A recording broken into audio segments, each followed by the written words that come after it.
Hello student, welcome to my new video. आज का video आप सभी के लिए बहुत ही ज़्यादा इंपॉर्टेंट है क्योंकि आज के इस वीडियो में हम पढ़ने वाले हैं क्लास 10th फिजिक्स।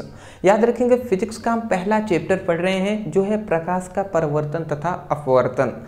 याद रखेंगे पहला चैप्टर है। इस पहले चैप्टर का ये पहली क्लास है, तो पहली जो क्लासेज हैं इसमें इस चैप्टर के जितनी भी बेसिक चीज़ें रहेंगी, बेसिक टॉपिक रहेंगे, उसको हम आज के इस वीडियो में अध्ययन करने का प्रयास करेंगे।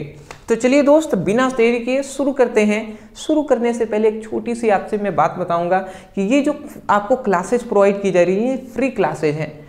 फ्री क्लासेस में आपको यूट्यूब पर प्रोवाइड की जा रही हैं, तो फ्री है तो इसका मतलब ये बिल्कुल भी नहीं है कि इसका वैल्यू आप ना करें। इसका सही उपयोग कीजिएगा आप, और कॉपी पेन लेकर बैठिएगा, सीरियस होकर समझते हुए सीखते हुए चलना है, ठीक है ना। चलिए जी, हमारा सबसे पहला यहाँ पर देखिए, सबसे पहली बात कि प्रकाश का परावर्तन तथा अपवर्तन आता है, ठीक है ना। इस चैप्टर को शुरू करने से पहले एक बात मैं आपसे पूछना चाहूँगा, वो अगर बता देंगे तो अच्छी बात होगी। देखिए फिजिक्स कहते किसे हैं, अगर मैं आपसे पूछ दूँ कि फिजिक्स कहते किसे हैं, यहाँ पे थोड़ा सा मैं इसमें एक समय लूँगा, ठीक है ना, क्योंकि अभी से हम फिजिक्स पढ़ रहे हैं तो इतना बात तो आपको पता होनी चाहिए। तो यहाँ पे हम आपसे कुछ डाउट है जिसको आपको पूछेंगे, फिर हम आगे बढ़ेंगे जी। भौतिक विज्ञान, मैं आपसे पूछना चाहूँगा कि ये भौतिक विज्ञान कहते किसे हैं जी, ठीक है। भौतिक विज्ञान किसे कहते हैं, तो अगर आपको भौतिक विज्ञान का परिभाषा पता है तो अच्छी बात है, नहीं पता है तो आप समझ जाइए। भौतिक विज्ञान का मतलब, भौतिक विज्ञान क्या है, विज्ञान की एक शाखा है जिसके अंतर्गत प्रकृति में, यहाँ पे याद रखेंगे कि जिसके अंतर्गत प्रकृति में होने वाली घटनाओं तथा उनके कारणों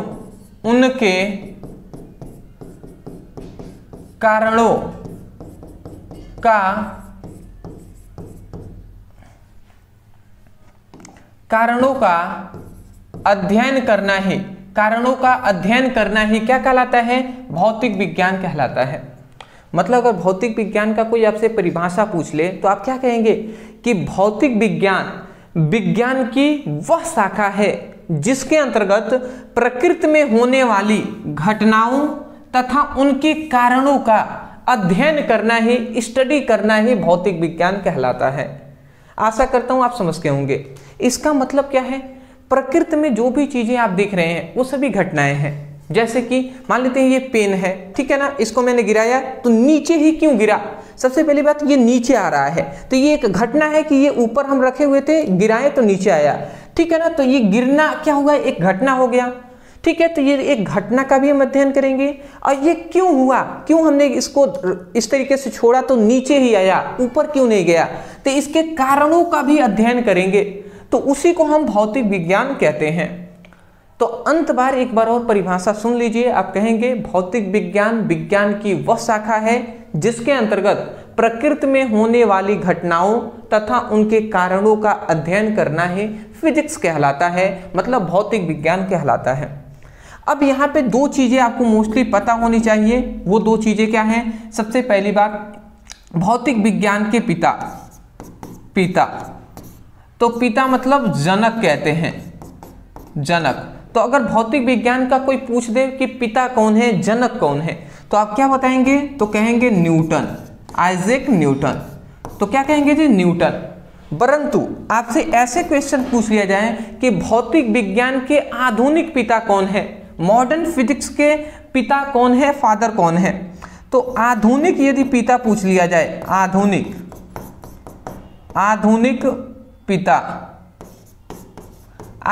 पिता कौन है जी, तो वो याद रखेंगे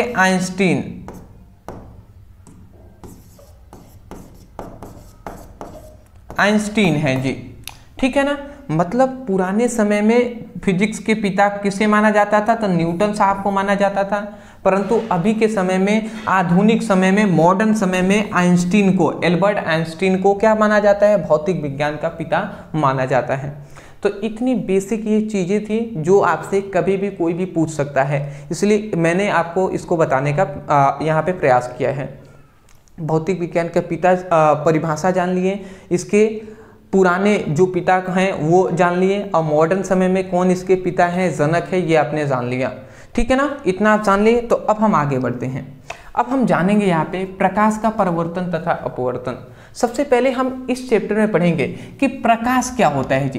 पहले तो हम पढ़ेंगे कि प्रकाश क्या होते हैं, फिर हम पढ़ेंगे कि प्रकाश का परावर्तन क्या होता है, फिर हम पढ़ेंगे प्रकाश का अपवर्तन क्या होता है। तो ये 3 सेक्शन में डिवाइड है। तो चलिए अब हम इस चैप्टर का पहला लेक्चर है, तो पहले हम प्रकाश के बारे में जितनी डीप बातें हो सकेंगे वो हम डिस्कस करेंगे इस वीडियो में। तो देखिए सबसे पहली बात आता है कि प्रकाश किसे कहते हैं। प्रकाश, लाइट क्या होता है जी। प्रकाश का सिंपल सा मतलब यही है कि प्रकाश क्या है। प्रकाश एक ऊर्जा का रूप है जिसकी उपस्थिति में हमें सभी वस्तुएं दिखाई देती हैं। यदि कहीं प्रकाश ना हो, लाइट ना हो, तो वहां पे हम देखेंगे तो नहीं हमें दिखाई देगी। जैसे कि मान लेते हैं रात्रि का समय में और आपके घर में लाइट नहीं है, तो आप अपने रूम में खड़े होंगे ना, तो आपको कुछ भी दिखाई नहीं देगा, लगभग चीजें दिखाई नहीं देंगी। ठीक है, और जो दिखाई भी दे रही है वो प्रकाश थोड़ी बहुत आ रही है, उसी से दिखाई दे रही है, चाहे वो चंद्रमा की प्रकाश हो या इधर उधर की प्रकाश हो। बट अगर लाइट हो ही ना, प्रकाश वहां पे हो ही ना, तो क्या कोई भी चीज आप देख पाएंगे? नहीं देख पाएंगे।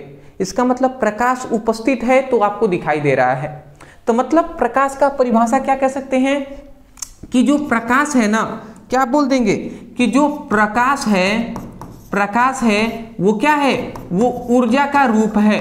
वो क्या है? प्रकाश एक ऊर्जा का रूप है जो क्या होता है, जिसकी उपस्थिति में प्रेजेंट में क्या होता है, हमें सभी वस्तुएं दिखाई देती हैं। क्या होती हैं? दिखाई देती हैं जी। बात समझ गए? तो प्रकाश एक ऊर्जा का रूप है जिसकी उपस्थिति में हमें सभी वस्तुएं दिखाई देती हैं, वही क्या है जी? प्रकाश है।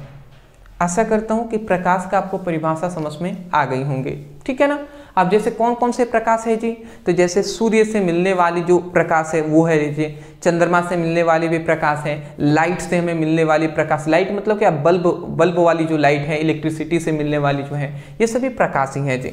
ठीक है ना। तो पहली बात परिभाषा समझ गए ना कि प्रकाश ऊर्जा का एक रूप है जिसकी उपस्थिति में हमें सभी वस्तुएं दिखाई देती हैं। तो वही बात हमने लिखा है, प्रकाश एक ऊर्जा का रूप है जिसकी सहायता से हम कोई भी वस्तु देखते हैं। देखिए, जिसकी उपस्थिति में हमें कोई भी वस्तुएं दिखाई दे, ये भी आप कह सकते हैं, या जिसकी सहायता से हमें कोई भी वस्तुएं दिखाई देती हैं। ठीक है, सहायता से ही तो दिखाई दे रही हैं। ठीक है, तो ये बातें हैं जी। जो आपको दोनों में से बेटर लगे ना, उस तरीके से आप कह सकते हैं। मैं हमेशा से कहता हूं कि परिभाषा अगर आप समझे हुए हैं ना तो बहुत तरीके से कह सकते हैं, और नहीं समझे हुए हैं तो भैया कैसे भी चलेगा, एक चीज़ें आपको हैं कि वो रटना पड़ेगा। तो हमें रटना नहीं है, हमें समझना है। आप समझे रहेंगे तो परिभाषा आप बहुत तरीके से बोल देंगे। ठीक है, चलिए जी। अगला आता है किरण। किरण क्या होता है, जिसे हम प्रकाश किरण भी कहते हैं। ठीक है ना।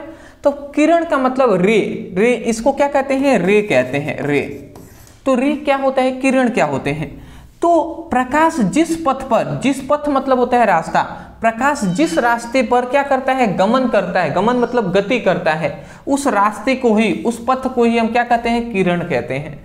मतलब प्रकाश जिस पथ पर गति करेगा, उस पथ को ही, उस रास्ते को ही हम क्या कहेंगे? किरण कहेंगे। ठीक है ना। आशा करता हूं आप समझ गए होंगे। अब ये जो मूलभूत आवश्यकताएं वाली बातें थी ये हमने डिस्कस कर लिया। अब यहां से ये हमारी आ रही है कि प्रकाश स्रोत, ये आपसे टॉपिक पूछा जाता है बोर्ड एग्जाम में। ये दोनों नहीं पूछेगा बट ये पूछा जाता है, तो यहाँ पे फोकस कीजिएगा। प्रकाश स्रोत क्या है जी? तो प्रकाश के कितने स्रोत है, कहाँ से हमें प्रकाश मिलते हैं? तो देखिए, प्रकाश के निम्नलिखित स्रोत होते हैं। अब कौन कौन से होते हैं जी? तो यहाँ पे आप देख सकते हैं। सबसे पहले जैसे कि आपसे क्या कहा जा रहा है, जैसे कि सूर्य से हमें मिलता है प्रकाश, तारों से मिलता है, मोमबत्ती से मिलता है, विद्युत जो बल्ब होते हैं उनसे मिलता है, आदि और भी लिख दिया गया है। तो इन सभी से हमें क्या मिलता है? प्रकाश मिलता है, लाइट मिलता है। ठीक है। अब आता है कि प्रकाश स्रोत होते हैं ना, ये 2 प्रकार के होते हैं। तो वही लिखा गया है कि प्रकाश स्रोत के आधार पर 2 भागों में बांटा गया है। मतलब प्रकाश स्रोत को कितने भागों में? 2 भागों में बांटा गया है। अब वो कौन कौन से हैं? तो एक है दीप्त प्रकाश स्रोत, एक है अदीप्त प्रकाश स्रोत। दीप्त प्रकाश स्रोत का मतलब कि वे प्रकाश स्रोत जो स्वयं प्रकाश उत्पन्न करते हैं उसे हम दीप्त प्रकाश स्रोत कहते हैं। मतलब ऐसा प्रकाश स्रोत जो स्वयं प्रकाश उत्पन्न करता है। क्या करता है? स्वयं प्रकाश उत्पन्न करता है, किसी दूसरे पर निर्भर नहीं होगा, तो उसे हम क्या कहेंगे? दीप्त प्रकाश स्रोत कहते हैं। आशा करता हूं आप समझ के होंगे। जैसे इसका एग्जाम्पल क्या हो जाएगा? एग्जाम्पल इसका आप अच्छे से दे सकते हैं, सूर्य।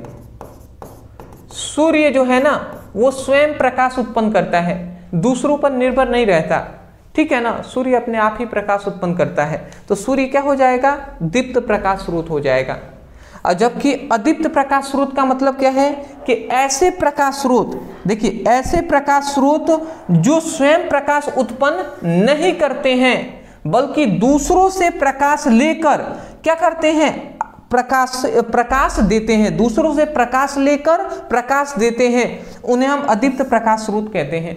मतलब ऐसे प्रकाश स्रोत जो स्वयं प्रकाश उत्पन्न नहीं करते हैं बल्कि दूसरों से लेंगे प्रकाश और फिर वो उत्पन्न करेंगे, ठीक है ना, तो उसे हम अदीप्त प्रकाश स्रोत कहते हैं। जैसे क्या है? जैसे सबसे अच्छा एग्जाम्पल है इसका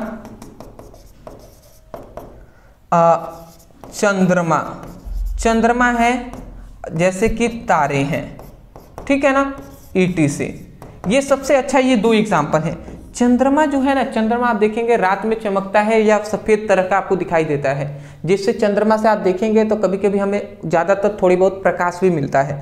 तो चंद्रमा से जो प्रकाश मिलता है ना वो क्या करता है? चंद्रमा ना सूर्य से प्रकाश लेता है, एब्जॉर्ब करता है और उसको अवशोषित करके बाद में हमें रात को क्या करता है? वो प्रकाशित करता है। वैसे ही तारे भी हैं ना, वो भी सूर्य से ही प्रकाश को एब्जॉर्ब करती हैं, अपने अंदर लेती हैं और फिर वो चमकती हैं, ठीक है ना। तो ये बात आप याद रखेंगे। स्क्रीनशॉट ले लीजिए, 1 मिनट ले लीजिए।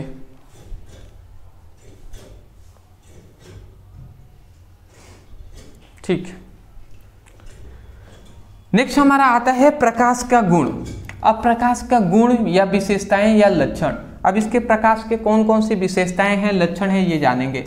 तो प्रकाश के निम्नलिखित गुण होते हैं। सबसे पहली बात होता है कि प्रकाश जो होता है वो स्वयं अदृश्य होता है।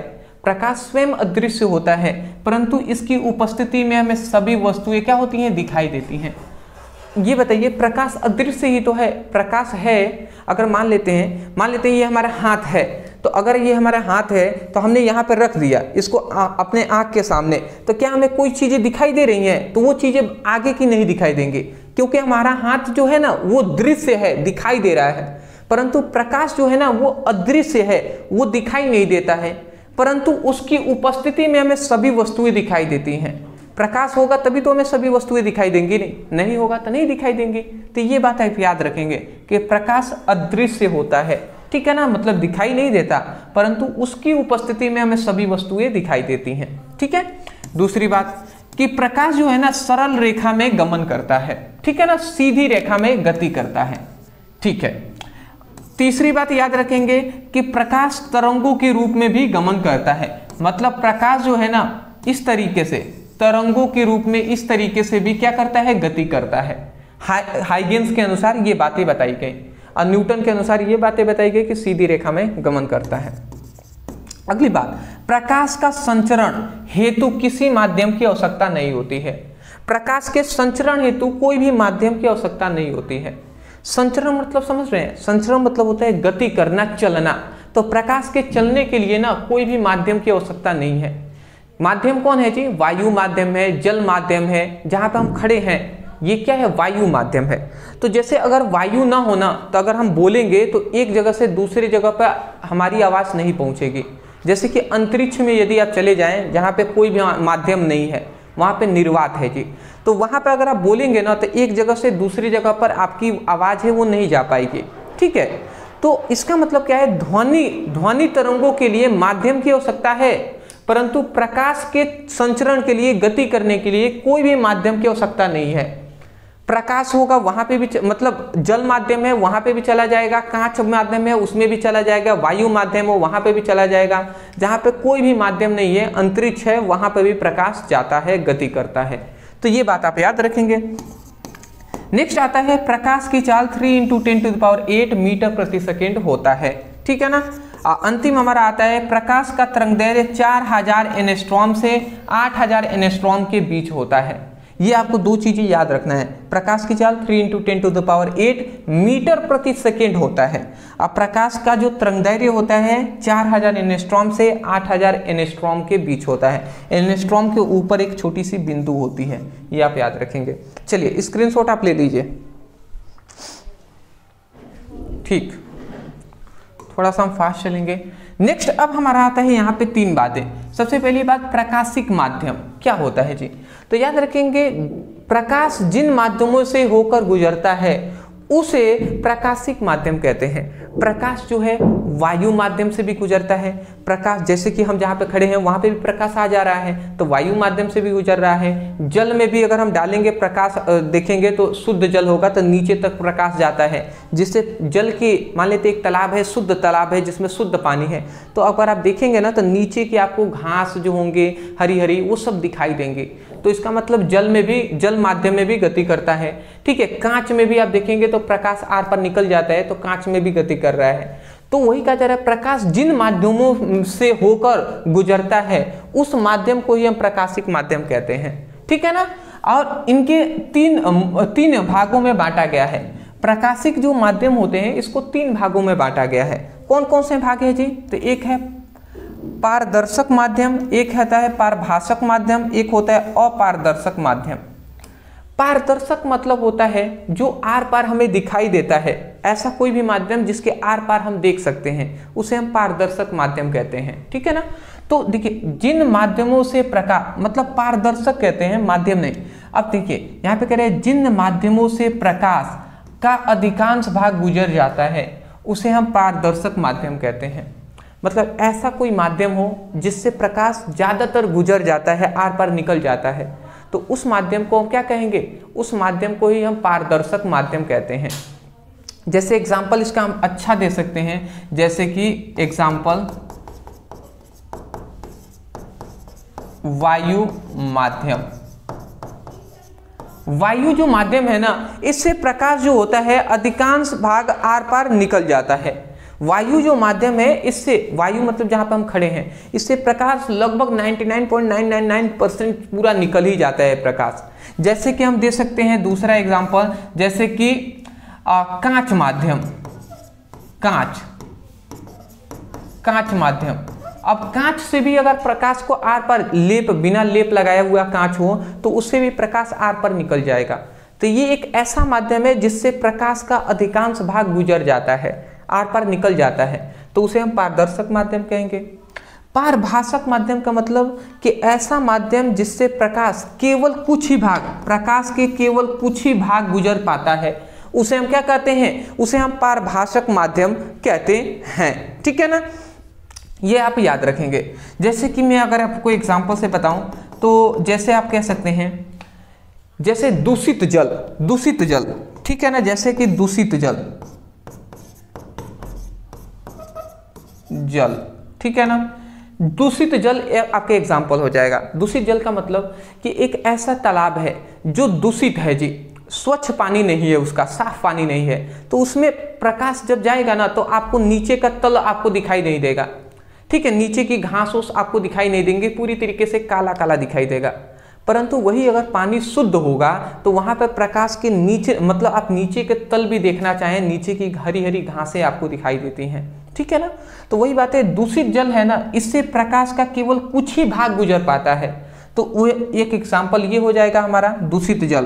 पारभाषक माध्यम मतलब ऐसा माध्यम जिसका प्रकाश का केवल कुछ ही भाग गुजर पाता है, उसे पारभाषक माध्यम कहते हैं। जैसे कि घिसा हुआ कांच, एक और हो जाएगा घिसा हुआ कांच।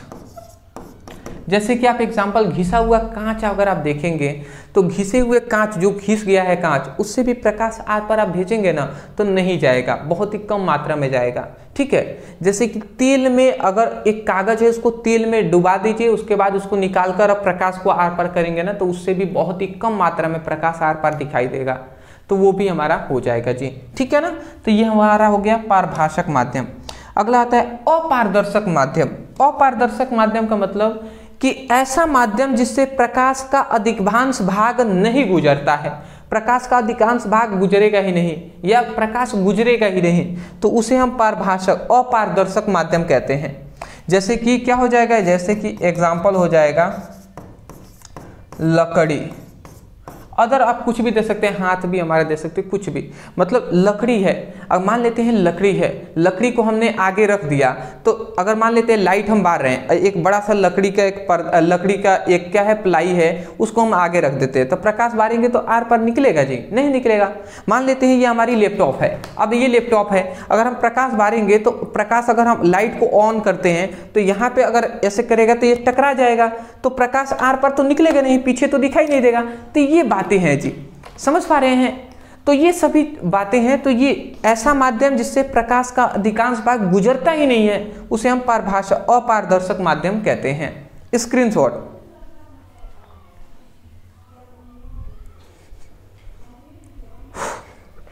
अगला हमारा नेक्स्ट आता है कि प्रकाश किरण या किरण।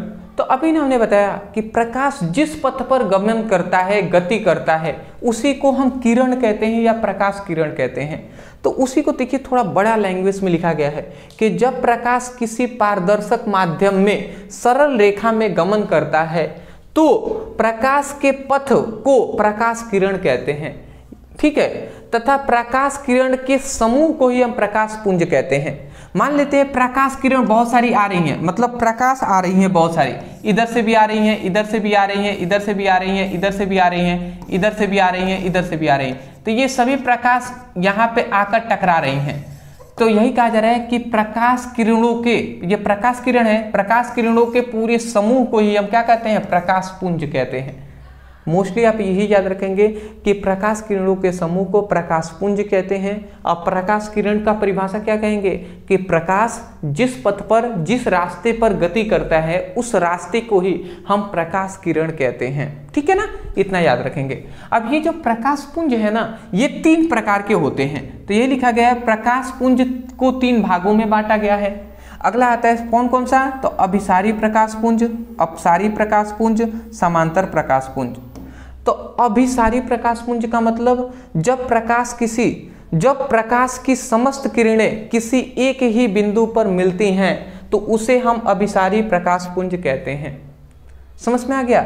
जब प्रकाश की समस्त किरणें किसी एक बिंदु पर मिलेंगी तो उसे हम अभिसारी प्रकाश पुंज कहेंगे। जैसे कि क्या है, जैसे कि ये एक बिंदु है जी, जैसे एक बिंदु है, अब इस पर प्रकाश किरणें इस तरीके से आ रही हैं, इस पर मिल रही हैं इस तरीके से,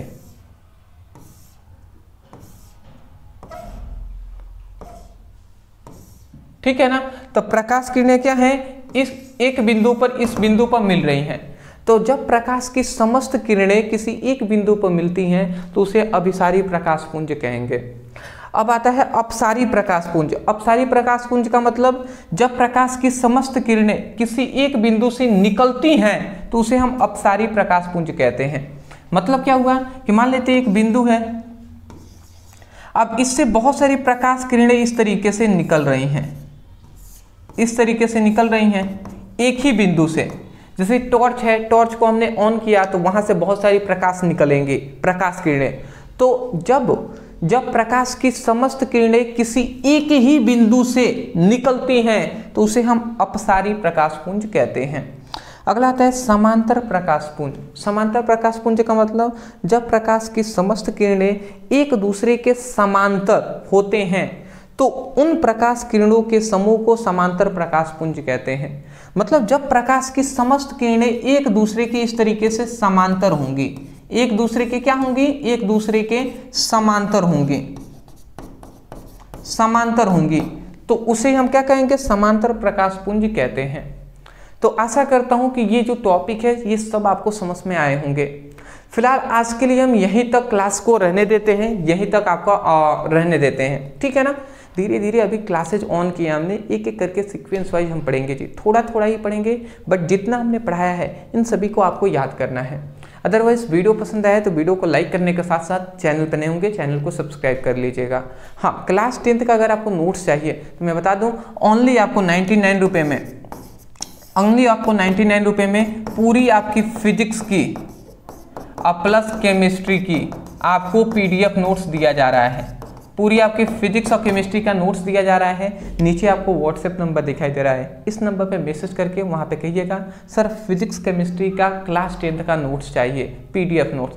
तो वहाँ पे आपको पेमेंट करने का ऑप्शन दिया जाएगा। पेमेंट करने के बाद तुरंत आप स्क्रीनशॉट जो है ना पेमेंट का व्हाट्सएप पर सेंड करेंगे, व्हाट्सएप पर ही आपको PDF नोट्स सेंड कर दिए जाएंगे। ज़्यादा आपको परेशान होने की कोई आवश्यकता नहीं होगी, तुरंत व्हाट्सएप पे सेंड किए जाएंगे, व्हाट्सएप से आप PDF नोट्स ले सकते हैं। तो वहाँ से आप समझ गए ना।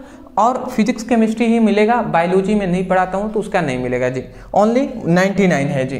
ठीक है, चलिए नीचे नंबर है, आप मैसेज कर लीजिएगा। अदर इससे आगे के वीडियो के लिए डिस्क्रिप्शन बॉक्स में हमने फिजिक्स की केमिस्ट्री का लिंक है, वहाँ से क्लिक करके अपनी अच्छे तरीके से स्टडी कीजिए। Thank you so much for watching this video. Thank you.